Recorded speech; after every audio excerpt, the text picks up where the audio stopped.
एक शाख पर लटकती जिंदगी को थाम के निरंजन पार और फिर बैठे मन में ठान के या तो सृष्टि से परे की ज्योति मुझको दिखेगी या Sadhguru.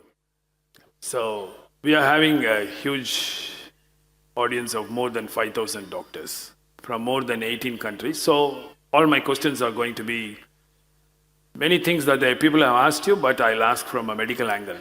So, as doctors, this is something that worries us or makes us wonder. Because we do see patients who seem to be at the receiving end of the wrong end of fate. How do you explain a patient going in a bus, sitting on the fifth seat in the center? Nobody in the front four seats get injured, nobody behind him, but he gets grievously injured.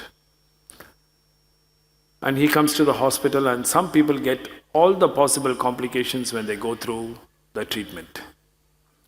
There are others who are involved in major accidents, but something seems to be helping them to get better so fast. It looks like there is somebody, one hand telling, "Thou shall live," and to the other person, "You have a bad fate, it's time to go." This is a bad thing coming from a doctor. Yeah, but it is a fact. We won't tell anybody. See, what you call as physical dimension of life is a mechanical process. The very fact that you called it an accident, it means something unexpected happens. So, when two mechanical objects collide, what will break is nobody's guess, all right? That's how it is. That's the nature of physical existence. So we should not try to read any mystical dimensions into a simple mechanical situation, that's one aspect of it. But at the same time, as there is gravity, as there is weak and strong nuclear forces, as there are many physical forces which rule the mechanical aspects of life, there is a dimension. This word has become religious, so people will mistake this. Here in Tamil we call it Arul, it's called grace. This entire culture is based on this, that Indian people, wherever they see anybody, somebody says he is a sage, somebody says he is a saint, somebody says he is a yogi, wherever people want to receive blessings, they want to accumulate. Because they understand that either your mechanical parts can work without lubrication and wear out quickly, you know the joints. If there is no lubrication, any machine will wear out quickly. It doesn't matter how good it is. It doesn't matter how well designed it is, how great it is. If there is no lubrication, it'll wear out. So there is a dimension which… there are many words in Sanskrit, but in English generally it passes off as grace. So if you earned grace, if you have become receptive to grace, there is lubrication. Where there is lubrication, there is no friction. So even a collision may not cause much damage to that one. But we should not read this into everything because mechanical objects, mechanical processes can happen in so many ways that need not be always seen as, some kind of spiritual or mystical stuff. But at the same time, those who are in grace will not get into that bus either. But it does not mean just because you have grace, you will not get injured, you will not die. Maybe it's a good thing for somebody to die today. I'm sorry, I'm saying such a thing. I'm saying for a whole lot of people, many things that they logically think are bad, if they examine it carefully in their life, it might have been the greatest blessing in their life. So, I must tell you this story. Is okay?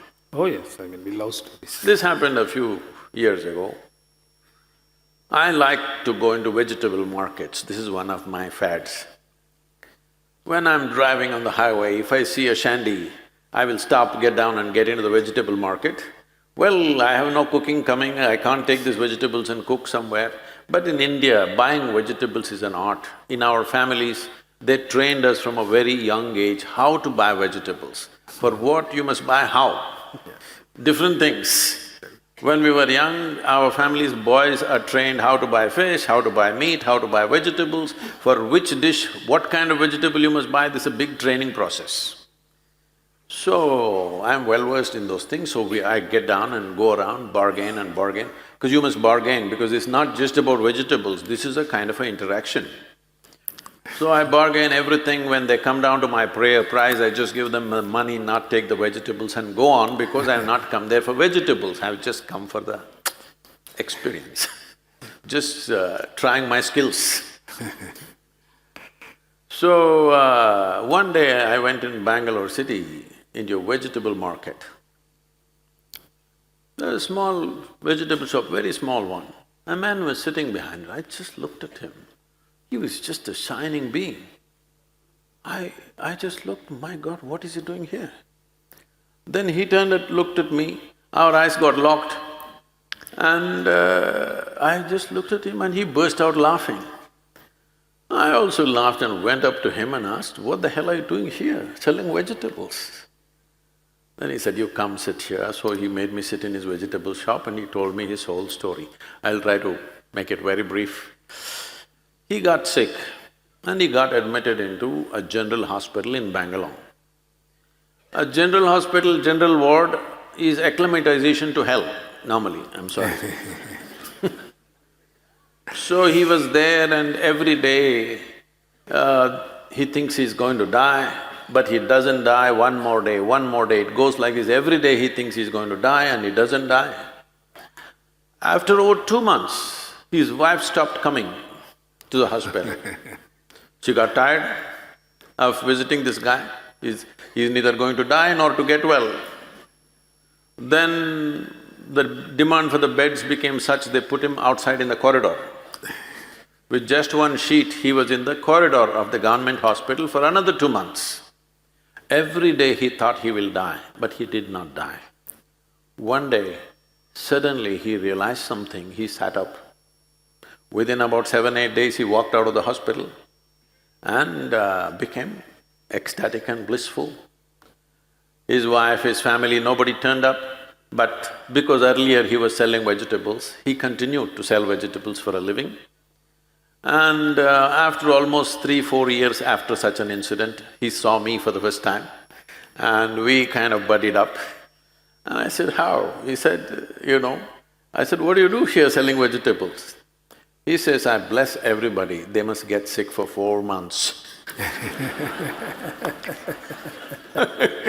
So you never know what will turn out as a blessing. Sadhguru, you got a beautiful humor-laced talks. And I feel that humor is a very important element. Do you think that humor has to be there in medical profession as well? Or you have to be serious all the time?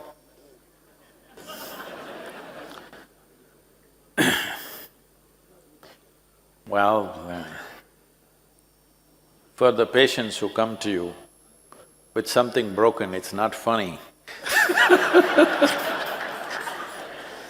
But you have to be there every day. So, you should not see anything funny about the patient, but you must see something funny about yourself. It'll be nice for you and the patient and for everybody. But if you see something funny in the broken bone, there's a funny bone, even if that is broken, you can't say it's funny. But it's nice if the doctor is little more jovial. Right now he's looking like an undertaker most of the time. Can I tell you a joke about orthopedics? Is it okay?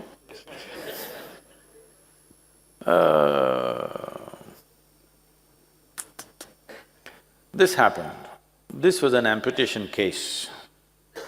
So the doctor did the job, and then after a few hours the patient regained consciousness.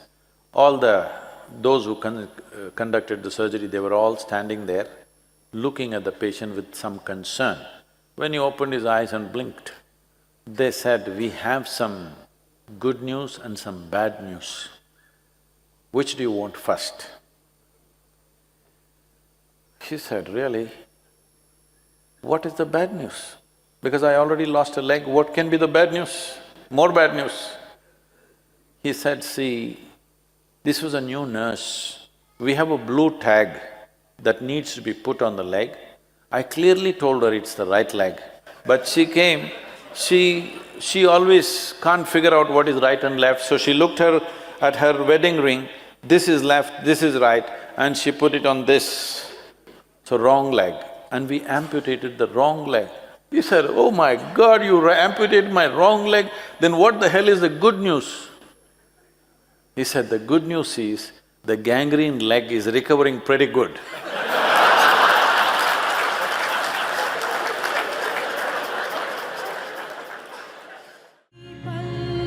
क्षितिज में